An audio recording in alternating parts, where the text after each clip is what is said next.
Welcome guys, Gyanodaya के अपने channel में आपका बहुत बहुत स्वागत है। आज हम इंग्लिश में बात करते समय शिष्टाचार कैसे प्रकट करें उसके ऊपर हम बात करेंगे, मतलब गुड मैनर्स इन इंग्लिश। चलिए आज की अपनी वीडियो शुरू करते हैं। जैसे कि हिंदी भाषा की तरह इंग्लिश में बात बात में जी लगा के बात नहीं किया जाता।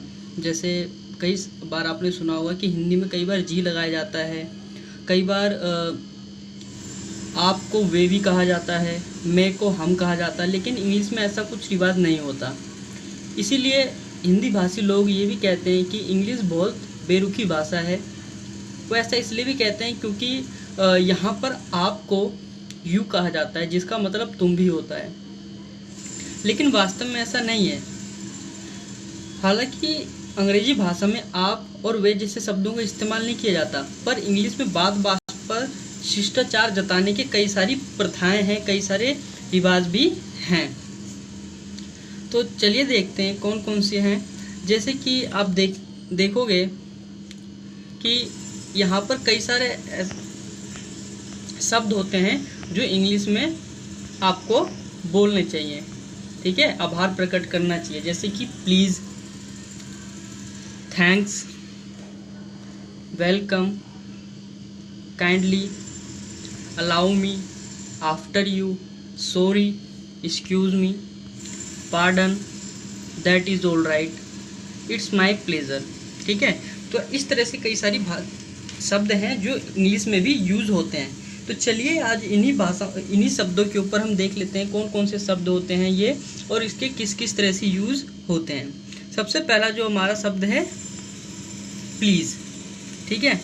यदि आपको किसी से पेन लेना हो, या एक गिलास पानी मांगना हो, या किसी से कुछ पूछना हो, तो आप अपने जो आप सेंटेंस बनाएंगे, जो आप हिंदी में बोलेंगे, ठीक है। जैसे आपको कहना हो कि ज़रा मेरे को पेन देना, तो ये बहुत बेरुखी भाषा हो जाएगी। या फिर एक गिलास पानी देना, क्या वजह है, हाँ पी लूँ, तो ये एक तरह से बहुत बेरुखी भाषा मानी जाएगी। जो इसका इंग्लिश रूपांतरण जो होगा, जैसे गिव मी, जैसे ये मैंने आपको बताया, ज़रा अपना पेन देना, एक गिलास पानी, क्या वजह है, हाँ पी लूँ, ठीक है। तो इसकी जो इंग्लिश ट्रांसलेशन होगी वो किस तरह से होगी, वो होगी give me your pen, give me a glass of water, what is the time, yes I will drink it. तो ये जो है बहुत बेरुखी भाषा मानी जा रही है, ठीक है। अब यहीं पर हम प्लीज़ ऐड कर देते हैं तो भाषा जो लगेगी बहुत अच्छी लगेगी। जैसे कि may I have your pen please, a glass of water please, time please, yes please, ठीक है। तो यहाँ पर आप देख सकते हो कि यहाँ पर थोड़ा शिष्टाचार अगर हम उसी शब्द में प्लीज़ लगा देते हैं तो हमको थोड़ी शिष्टाचार सी झलकती है। इसके साथ साथ हम इसको ये ऐसे भी बोल सकते हैं, may I borrow your pen please, give me a glass of water please, what is the time please, ठीक है। तो इस तरीके से भी हम बोल सकते हैं। यदि किसी व्यक्ति ने आपका मामूली सा भी काम किया हो, ठीक है, जैसे आपने ही मान लो कि आपने किसी से टाइम पूछा, आपने किसी से मकान का पता पूछा, तो अगर उसने वो पता बता दिया तो आपको क्या कहना चाहिए, थैंक यू। क्या कहना चाहिए, थैंक यू। तो इससे आपकी श्रेष्ठता भी झलकती है। अगर या फिर आप उसके काम से बहुत ज़्यादा प्रभावित हुए हों तो आप उसे मैनी मैनी थैंक यू, ठीक है, ये भी कह सकते हो। उसके साथ साथ थैंक यू वेरी मच भी कह सकते हो। तो यहाँ पर हमने प्लीज़ और थैंक यू शब्द के ऊपर बात करी, और आगे देखते हैं। इसके साथ साथ आपने किसी का छोटा सा काम किया, बदले में उसने आपको थैंक यू कह दिया, तो आपका क्या कहना चाहिए।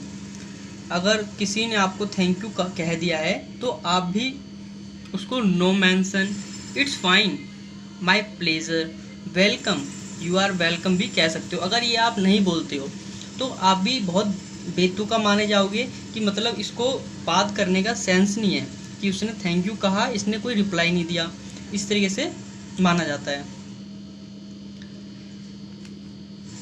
यदि कोई आपसे कोई वस्तु मांगे और वह आप देना चाहते हो तो हिंदी में कहेंगे ले लीजिए, पर इंग्लिश में यदि आपने कह दिया टेक इट, तो ये गलत माना जाएगा, क्योंकि इससे जो होती है शिष्टाचार थोड़ी सी नहीं झलकती है। इसमें आप यू ऐसे भी कह सकते हैं, yes you are welcome with great pleasure. ठीक है, तो ये भी अच्छा लगेगा सुनने में। यदि आप किसी की छोटी सी सेवा या सहायता करना चाहते हो, उसे कहने का अंग्रेजी में एक तरीका है। जैसे उदाहरण के लिए आप कहेंगे कि कोई महिला है, उसके गोद में बच्चा है, आप बच्चे को लेना चाहते हो, तो आप क्या कहोगे, अलाउ मी। ठीक है, या किसी को आप रोड पार करवाना चाहते हो तो कहोगे अलाउ मी। ठीक है, या आप मे आई हेल्प यू भी कह सकते हो।